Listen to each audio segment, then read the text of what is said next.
PCC అధ్యక్షులు మహేష్ గౌడ్ గారు, సభాధ్యక్షులు తుమ్మల నాగేశ్వరరావు గారు, జిల్లా ఇన్ఛార్జి మంత్రి డాక్టర్ వివేక్ గారు, జిల్లా సీనియర్ మంత్రి దామోదర్ రాజనరసింహ గారు, పొంగులేటి శ్రీనివాసరెడ్డి గారు, వేదిక మీద ఉన్న పెద్దలు, ప్రజాప్రతినిధులు, అధికారులు, ఇక్కడికి విచ్చేసినటువంటి రైతు బాంధవులందరికీ కూడా పేరు పేరున హృదయపూర్వకంగా నమస్కారాలు తెలియజేస్తా ఉన్నాను. ఈరోజు నర్మెట్ట సిద్దిపేట జిల్లాలో ఆయిల్ ఫామ్ ఫ్యాక్టరీని ప్రారంభోత్సవం చేసుకునే సందర్భంలో మరి రిఫైనరీని కూడా ఫౌండేషన్ వేసుకునేటువంటి ఈ కార్యక్రమంలో భాగంగా ముఖ్యమంత్రి గారు ఇక్కడికి వచ్చినారు. పెద్దలు తుమ్మల నాగేశ్వరరావు గారు గత కొంతకాలంగా ఆయిల్ ఫామ్ కు సంబంధించి మన అమూల్కు సంబంధించి కురియన్ ఏ విధంగా జ్ఞాపకం చేసుకుంటామో తెలంగాణ ప్రాంత రైతాంగానికి అన్ని జిల్లాల నుంచి అశ్వరావుపేటకు తీసుకెళ్లి ఆయిల్ ఫామ్ కు సంబంధించి ప్రోత్సహించే కార్యక్రమాన్ని చేపడతా ఉన్నారు. వారు మరొక ఆయిల్ ఫామ్ కురియన్గా మారిపోయినారు. ఈరోజు రైతుకు కావాల్సిందే సరి అయినటువంటి గిట్టుబాటు ధర, మార్కెటింగ్ అవకాశం.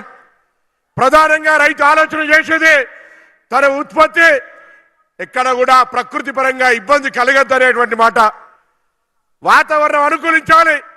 వీటన్నిటికీ అనుకూలించేటువంటి పంట పామాయిల్ పంట. రైతాంగానికి సంబంధించి ఏ భూమి అయినా పామాయిల్ వేసుకోవచ్చు. ఇంతకుముందు పెద్దలు ఎంపీ గారు చెప్పినట్టుగా ఎటువంటి ప్రకృతి పరమైన వైపరీత్యాలకు ఇబ్బంది లేదు, జంతు పరంగా ఇబ్బంది లేనటువంటిది. మార్కెటింగ్కి వస్తే ఈ ఆయిల్ ఫామ్ కు సంబంధించిన వాళ్ళు ప్రతి మండల కేంద్రంలో ఈ యొక్క గెలల కలెక్షన్ పెట్టబోతా ఉన్నారు. నేను ఈ వేదిక మీద రైతాంగాన్ని కోరుతా ఉన్నా, 10 ఎకరాలుంటే 8 ఎకరాలు రేపటి నుంచి ఆయిల్ ఫామ్ వేసేదానికి వరి నుంచి కన్వర్ట్ కమ్మని కోరుతా ఉన్నా. ఇది ఎవరో మిమ్మల్ని బలవంతంగా మార్చేది కాదు. దాని తర్వాత ఇప్పటికే తుమ్మల నాగేశ్వరరావు చెప్పినారు, 3 సంవత్సరాలు మాకు పంట పెరిగే వరకు నష్టం జరుగుతుందని. అంతర పంటలు వేసుకోవచ్చు, కాదంటే పక్కనే అంతర పంటలు ఏమేమి వేసుకోవచ్చు ఇక్కడ చూపెడతా ఉన్నారు. కాబట్టి ప్రాంత రైతాంగం అంతా కూతవేటు దూరంలో ఓపెన్ అయిన ఈ ఫ్యాక్టరీని వినియోగించుకొని ఆదిలాబాద్ నుంచి పండింది కూడా ఇక్కడికి రావాలి.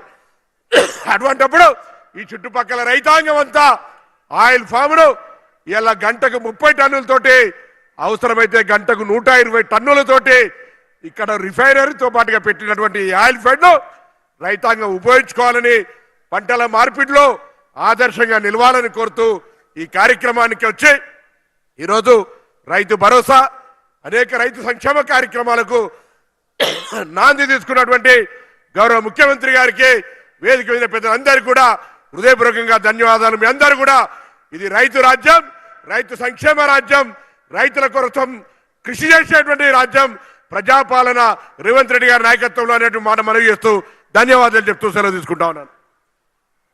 గౌరవనీయులు, ఈ రైతు మహోత్సవంలో పాల్గొనడానికి చేసినటువంటి గౌరవ రెవెన్యూ శాఖ మంత్రులు పొంగులేటి గారిని మాట్లాడవలసిందిగా కోరుతున్నాను.